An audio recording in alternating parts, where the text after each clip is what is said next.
Hello दोस्तों, खुद बदलाव बनिए जो आप इस दुनिया में देखना चाहते हैं। वेलकम टू लेट्स रिक्रिएट, जहां हम आपके छोटे से छोटे कॉन्सेप्ट को क्रिएट करेंगे एक अलग अंदाज में।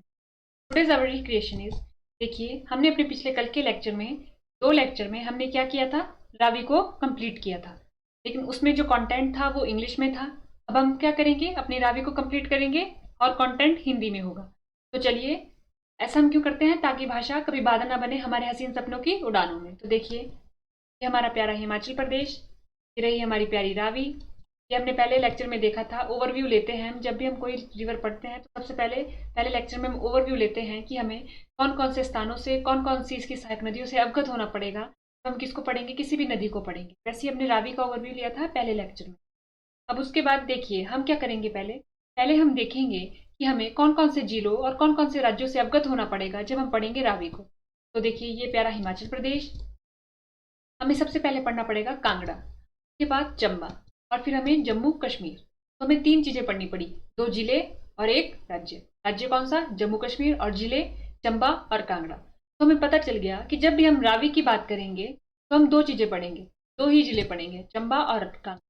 यानी कि जब भी हमसे रावी में ऑप्शन में कोई कुल्लू के साथ संबंध या सोलन के साथ संबंध बता दिया जाए तो हम कैंसिल कर सकते हैं ऑप्शन को, क्योंकि हमने पढ़ लिया है कि दो ही जिले पढ़ेंगे जब हम रावी को पढ़ेंगे, चंबा और कांगड़ा।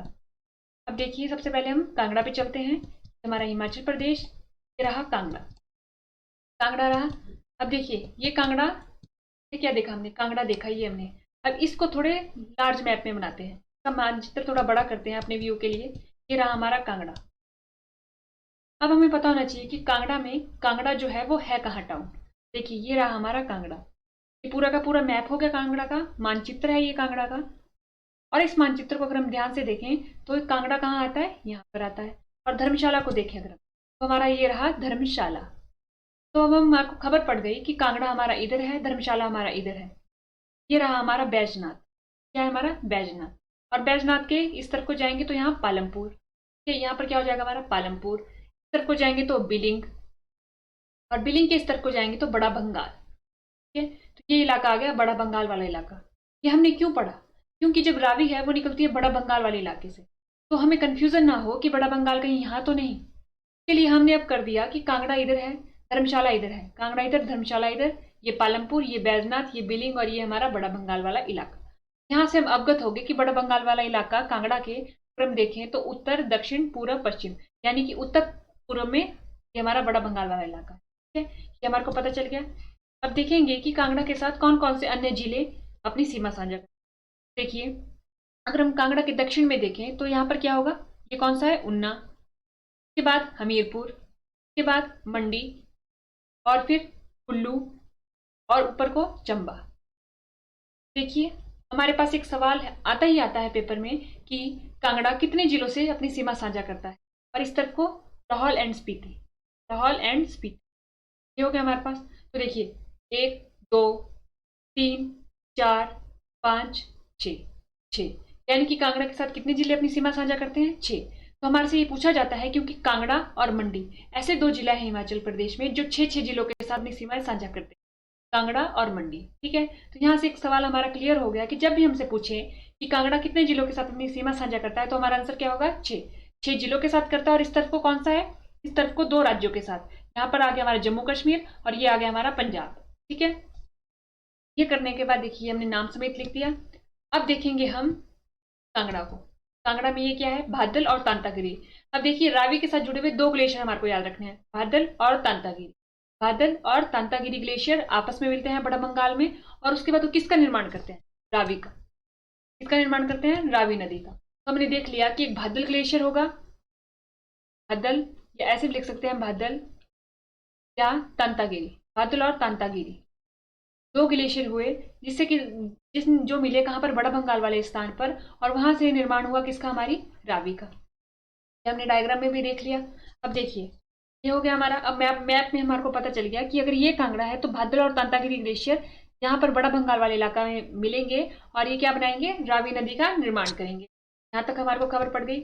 अब देखिए, आपको पता होगा कि यहाँ पर एक कांगड़ा की भूमि को छोड़ रहे हैं, और हमने भी पीछे पढ़ा कि कांगड़ा के उत्तर में किसके साथ ये सीमा साझा करता है, चंबा के साथ। तो यानी कि कांगड़ा की भूमि को छोड़कर रावी कहाँ जा रही है, चंबा में जा रही है, चंबा में गई है। और चंबा में जाने के बाद अब हम क्या पढ़ेंगे कि चंबा में रावी की कौन कौन सी सहायक नदियां हैं। तो देखिए अब हमें एक पास के बारे में पढ़ना है। अब पास के बारे में पढ़ना क्यों इंपॉर्टेंट है? अगर आपको याद होगा हमने चिनाब अपनी पूरी की पूरी कंप्लीट की है, उसमें हमने एक पास के बारे में पढ़ा था। वो कौन सा दर्रा था हमारा? बारालाचा दर्रा। कौन सा दर्रा था वो हमारा? बारालाचा दर्रा। वो कहां पर जैसे था, अगर उसकी लोकेशन को पॉइंट आउट करें तो हमारा बारालाचा दर्रा कहीं यहाँ था, यहाँ था। ये क्यों पढ़ा था हमने? क्योंकि चंद्रा और भागा जो नदियां थी हमारी, चंद्रा और भागा जो हमारी नदियां थी वो इसके अपोजिट साइड से निकलती थी और मिलती कहाँ थी? तांडी में। ठीक है, तो ये दर्रे को पढ़ना इंपॉर्टेंट था क्योंकि ये इसके दोनों अपोजिट साइड से निकल रही थी। वैसे हमारा एक दर्रा है कुक्ति दर्रा। कुक्ति दर्रा हमारा कौन सा दर्रा है इधर? कुक्ति दर्रा। ये नदियों के साथ साथ हमारे दर्रे भी कंप्लीट हो रहे हैं। हमने रोहतांग दर्रा पढ़ लिया, हमने बारलाचा दर्रा पढ़ लिया, अब ये तीसरा दर्रा है कुक्ति दर्रा। अगर आपसे पूछा जाए कि कुक्ति दर्रा किसको किससे कनेक्ट करता है तो आपका जवाब क्या हो सकता है? देखिए यहाँ हमारा चंबा है, ये लाहौल स्पीति है, तो हमारा जवाब क्या हो सकता है? चंबा टू लाहौल स्पीति, यानी कि चंबा को कनेक्ट करता है, तो चंबा को जोड़ता है हमारे लाहौल स्पीति से। अब देखिए स्पेसिफिक पूछा जाए तो हमें देखना होगा, अगर हमारे से स्पेसिफिक पूछा जाए कि देखिए ये हो गया हमारा, ये आ गया हमारा कुक्ति दर्रा, ये कुक्ति दर्रा आ गया। अगर हमारे से पूछा जाए स्पेसिफिक की ये किसको किससे कनेक्ट करता है, तो मान लीजिए यहाँ पर हमारे को पता होना चाहिए कि अगर हम चंबा के मैप को देखेंगे तो यहाँ पर हमारा भरमौर दिखेगा, हमें भरमौर वाला इलाका दिखेगा। यहाँ पर कौन सा है? लाहौल और स्पीति में लाहौल कौन से इलाके में है? ये लाहौल है हमारा। स्पीति, ये स्पीति रहा हमारा। ठीक है, तो यानी कि ये भरमौर रहा, ये लाहौल रहा। तो ये जो कुक्ति पास है ये किसको जोड़ता है? भरमौर को लाहौल से, भरमौर को लाहौल से। ऐसे बारलाचा दर्रा की बात करें, बारलाचा दर्रा में ये लाहौल में था, लाहौल को किससे कनेक्ट करता था? यहाँ से रोड जा रही थी ना मनाली टू लेह, तो यानी कि लद्दाख को, लाहौल टू लद्दाख। हमारे दो पास हो गए, लाहौल टू लद्दाख। और अगर रोहतांग पास की बात करें, रोहतांग पास यहाँ था हमारा, ठीक है, लाहौल के पास। तो ये कुल्लू टू लाहौल स्पीति भी बोल सकते हैं और कुल्लू टू लाहौल भी बोल सकते हैं। ठीक है, तो हमने ये तीन दर्रे पढ़े, स्पेसिफिक भी किसको जोड़ते हैं और पर्टिकुलर भी किसको जोड़ते हैं। उसके बाद देखिए यहाँ पर चंबा को जब हम पढ़ेंगे, उसकी ज्योग्राफी को जब हम पढ़ेंगे तो पाएंगे कि यहाँ पर एक मणिमहेश झील है। वैसे भी एक पवित्र स्थान है तो हमें पता होगा कि मणिमहेश झील हमारी चंबा में है। मणिमहेश झील से खड्ड निकलती है, मणिमहेश खड्ड।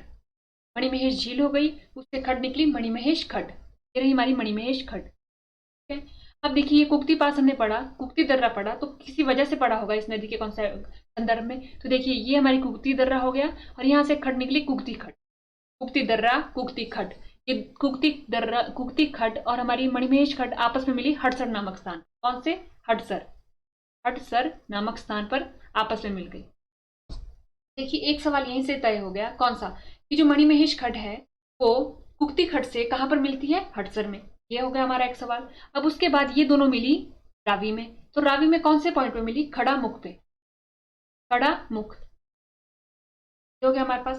तो हमने क्या पढ़ लिया? हमने पढ़ लिया कि जो मणिमहेश खड्ड है और कुक्ति खड्ड है वो आपस में हड़सर में मिलती है और उसके बाद वो रावी में कहा मिलती है? खड़ा मुख में। इतना हो गया।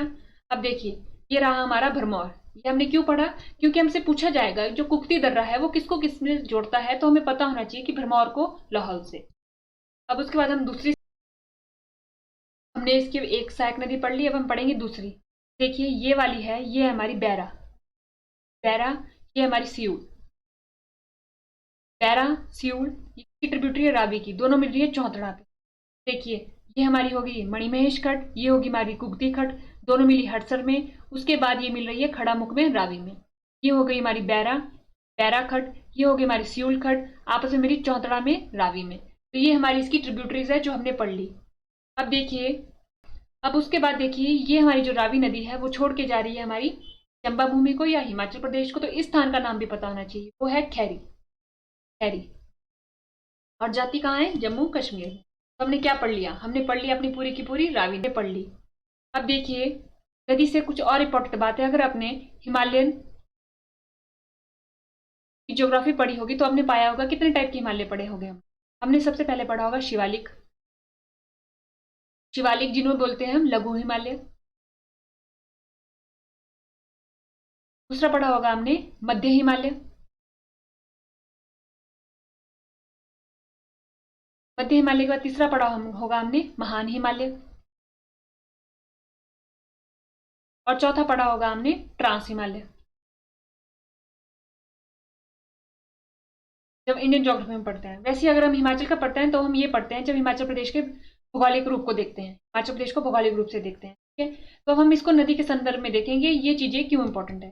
देखिए ये प्यारा हमारा हिमाचल प्रदेश, ये हमारी शिवालिक गई, ये हमारे क्या गई मध्य हिमालय, मध्य हिमालय, ये गया हमारा महान हिमालय, और ये गया हमारा ट्रांस हिमालय, ये गया। तो हमने क्यों पढ़ा, तो देखेंगे हम।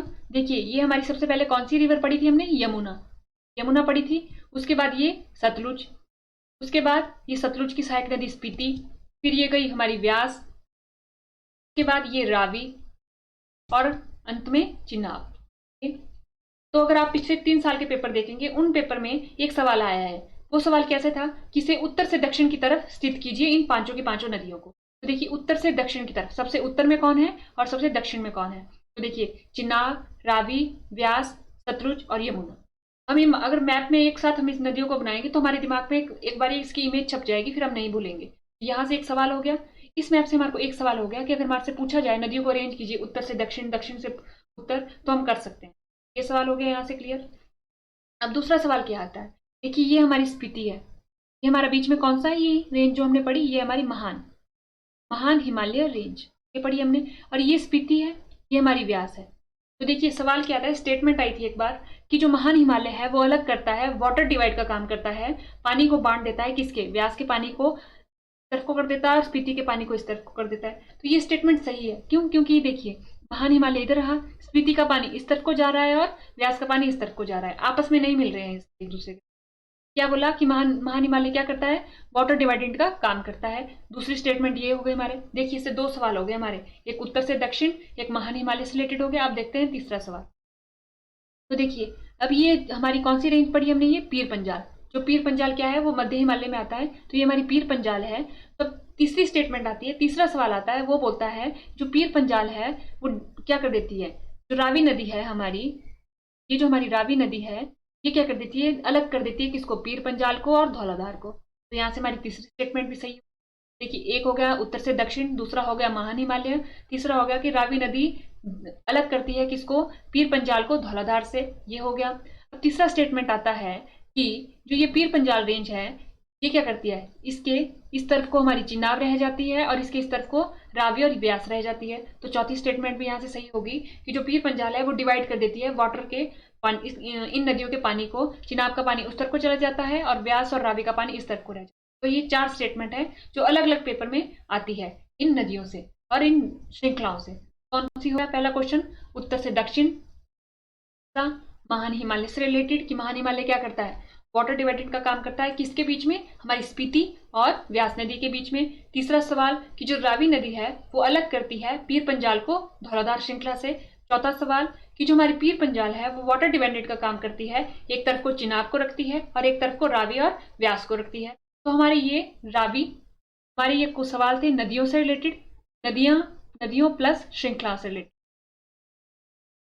जब हम श्रृंखला को पढ़ेंगे तो भी ये सवाल आएंगे, तो हमने यहाँ पर ही अभी कवर कर ली, ठीक है। क्योंकि जब हम श्रृंखला को पढ़ते हैं तो इसमें हमारे को स्थान वगैरह वगैरह और चीजें भी याद रखनी पड़ती है, तो कंफ्यूजन ज्यादा क्रिएट हो सकती है। तो नदियों के चैप्टर में हमने ये कंप्लीट कर लिया कि श्रृंखला और नदियों का क्या रिश्ता है एक दूसरे से। तो आने वाले लेक्चर में हम देखेंगे इसके प्री में कैसे सवाल आए हैं और मेंस में कैसे कैसे सवाल पूछे जाते हैं। तो आज के लेक्चर में इतना ही। थैंक यू एंड देखते रहिए लेट्स रिक्रिएट।